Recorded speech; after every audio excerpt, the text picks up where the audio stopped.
हम पढ़ रहे थे कक्षा 8 की गणित और हमने शुरू किया था अध्याय 1 जिसका नाम है परिमेय संख्याएं। पिछली कक्षाओं में हम पढ़ चुके हैं प्राकृत संख्याएं, पूर्ण संख्याएं, पूर्णांक, परिमेय संख्याएं और परिमेय संख्याओं के गुणधर्म। इन गुणधर्मों में हमने पढ़ लिया था संवृत गुणधर्म, क्रम विनिमयता एवं साहचर्यता।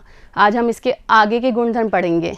अब हम शुरू करते हैं परिमेय संख्याओं का गुणधर्म नंबर 4, जिसमें क्या है, योग एवं व्यवकलन पर गुणन की वितरकता।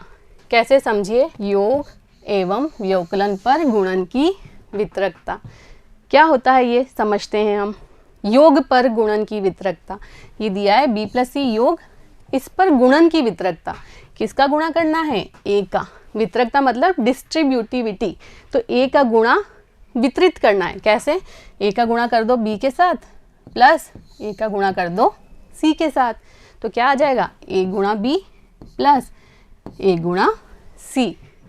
इसी प्रकार व्यवकलन पर भी गुणन की वितरकता, b - c व्यवकलन दिया है, व्यवकलन पर क्या करना है, a की गुणन की वितरकता। कैसे, a का गुणा कर दिया b के साथ, माइनस का चिन्ह है यहाँ तो यहाँ माइनस, फिर a का गुणा कर दिया c के साथ। इसे हम उदाहरण से समझते हैं। एग्जाम्पल लिया, a की जगह ले लिया 2/5, b की जगह ले लिया 1/10 और c की जगह ले लिया 3/10। इसका LHS वाला पोर्शन हल करते हैं। क्या है LHS में, a b प्लस c, ठीक है। मान रखिए, a की जगह 2/5, b की जगह 1/10 प्लस c की जगह 3/10। हल करिए, 2/5, एलसीएम लिया 10 है दोनों के हर में, तो एलसीएम आ जाएगा 10। 10 में 10 का भाग लगाया 1, 1 गुणा 1 प्लस 10 में 10 का भाग लगाया 1, 1 गुणा 3, क्या प्राप्त हुआ, 3। 2/5, 3 प्लस 1 क्या आया, 4/10। हल करिए, क्या आ जाएगा, अंश का गुणा अंश में 2 गुणा 4 हो गया 8, 5 गुणा 10 50। कट रहा है, यस, 2 के पहाड़े से 2 चौक 8 और इसको काटेंगे तो क्या आ जाएगा 25 और उत्तर क्या प्राप्त हो गया 4/25। ये उत्तर प्राप्त हुआ है LHS को हल करने पर। अब हम किसे हल करेंगे, RHS को। देखिए RHS क्या है, AB प्लस AC। मान रख दीजिए, A की जगह 2/5, B की जगह 1/10 प्लस A की जगह 2/5 और C की जगह क्या आ जाएगा 3/10। हल करिए, 2 का गुणा 1 में 2, 5 का गुणा 10 में 50 प्लस 2 का गुणा 3 में 6, 5 का गुणा 10 में 50। पुनः एलसीएम लिया, आया 50। 50 में 50 का भाग लगाया 1, 1 गुणा 2 कितना होगा 2 प्लस 50 में 50 का भाग लगाया 1, 1 गुणा 6 क्या मिला 6। 6 प्लस 2 क्या होता है 8, आया 8/50। कट रहा है बिल्कुल 2 के पहाड़े से, 2 चौक 8 और इसको काटेंगे तो क्या आएगा 25। तो उत्तर प्राप्त हो गया 4/25। और LHS को हल करने पर भी क्या प्राप्त हुआ था 4/25। तो क्या प्राप्त हो गया, LHS बराबर RHS। तो हम क्या कह सकते हैं, योग पर गुणन की वितरकता को कैसे हल कर सकते हैं, A का गुणा B से प्लस A का गुणा C से। क्लियर हुआ। अब हम नेक्स्ट गुणधर्म पढ़ते हैं जो कि है योज्य तत्समक। क्या होता है योज्य तत्समक, तो हम समझते हैं, हमको पता है 7 क्या है, एक परिमेय संख्या ही है ना, तो 7 में हम क्या जोड़ें कि हमें वापस यही संख्या प्राप्त हो जाए, वापस हमें 7 ही प्राप्त हो जाए। तो इसमें ऐसा क्या जोड़ सकते हैं, ये तो आपको क्लियर समझ में आ रहा होगा। तो 7 में हम 0 जोड़ेंगे तभी तो हमें वापस यही संख्या प्राप्त होगी। ये जोड़ा 0 तो वापस हमें 7 प्राप्त हो गया।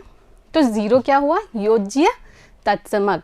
इसे आप परिमेय संख्या के उदाहरण से समझ लीजिए।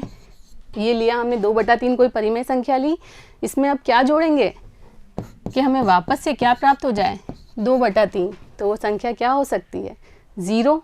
तो शून्य क्या होता है योज्य तत्समक, शून्य क्या होता है योज्य तत्समक। a + 0 बराबर क्या मिलता है a, जहाँ a कोई भी परिमेय संख्या हो सकती है। ठीक है, अब हम पढ़ेंगे गुणात्मक तत्समक, ये क्या होता है। तो गुणात्मक तत्समक ऐसा अवयव है जो किसी भी दी गई परिमेय संख्या से गुणा करने पर हमें वापस वही परिमेय संख्या प्राप्त हो जाती है। कैसे, देखिए ये कोई परिमेय संख्या दी है 7/5, इसमें मैं क्या गुणा करूं कि मेरे को वापस क्या मिल जाए 7/5। तो ये भी क्लियर है, ये एक ही संख्या हो सकती है और वो है 1, क्योंकि किसी भी संख्या में 1 का गुणा करने पर वापस हमें वही संख्या प्राप्त हो जाती है। क्या गुणा किया यहाँ 1, तो 1 को हम क्या कहेंगे गुणात्मक तत्समक। क्या कहेंगे गुणात्मक तत्समक। ठीक, क्लियर। क्या लिखा है a गुणा 1 बराबर a, जहाँ a कोई भी परिमेय संख्या है। अब नेक्स्ट टॉपिक पढ़ेंगे हम योज्य प्रतिलोम। योज्य प्रतिलोम क्या होता है, तो किसी भी दिए गए भिन्न में या दी गई परिमेय संख्या में ऐसा क्या जोड़ें कि हमें योगात्मक तत्समक प्राप्त हो जाए। अभी हमने पढ़ा योगात्मक तत्समक क्या होता है 0। तो दी गई कोई भी परिमेय संख्या है 7/5 मान लीजिए, इसमें मैं क्या जोड़ूं कि मुझे योगात्मक तत्समक मतलब 0 प्राप्त हो जाए। तो क्या होगा, इसका विपरीत चिन्ह का भिन्न इसमें जोड़ दूं। ये +7/5 है, इसमें अगर मैं जोड़ दूं -7/5 तो क्या मिल जाएगा 0 मिल जाएगा। तो जो इसका ये विपरीत चिन्ह का भिन्न है वही इसका क्या कहलाता है योज्य प्रतिलोम। ठीक है, तो कोई परिमेय संख्या दी है 2/3, तो इसका योज्य प्रतिलोम होगा क्या -2/3। यदि दिए -2/3 कोई भिन्न, तो इसका योज्य प्रतिलोम क्या हो जाएगा +2/3। समझ में आया। ठीक, अब नेक्स्ट टॉपिक हम पढ़ेंगे गुणात्मक प्रतिलोम। क्या पढ़ेंगे गुणात्मक प्रतिलोम। तो किसी भी दिए गए परिमेय संख्या का गुणात्मक प्रतिलोम क्या होता है, ऐसा अवयव जिसके साथ उसका गुणा करने पर हमें प्राप्त हो गुणात्मक तत्समक। गुणात्मक तत्समक अभी हमने पढ़ा क्या होता है 1।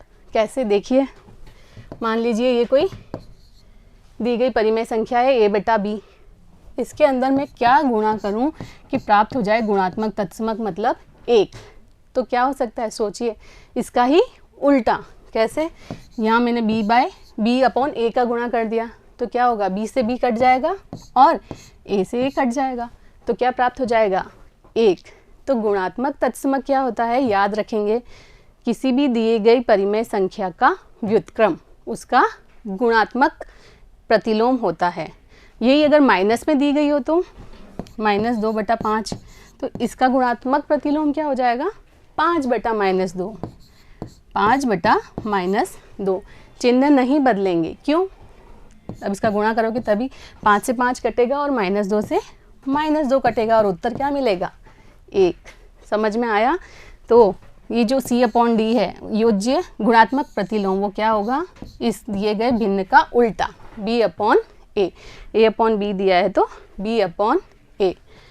उम्मीद करती हूँ आज जो हमने पढ़ा परिमेय संख्याओं के गुणधर्म, योगात्मक तत्समक, गुणात्मक तत्समक, योज्य प्रतिलोम और गुणात्मक प्रतिलोम, ये आपको समझ में आया होगा। अगली वीडियो में मिलते हैं हम उदाहरणों के साथ, प्रश्नावली 1.1 के उदाहरणों के साथ। तब तक जुड़े रहिए। धन्यवाद।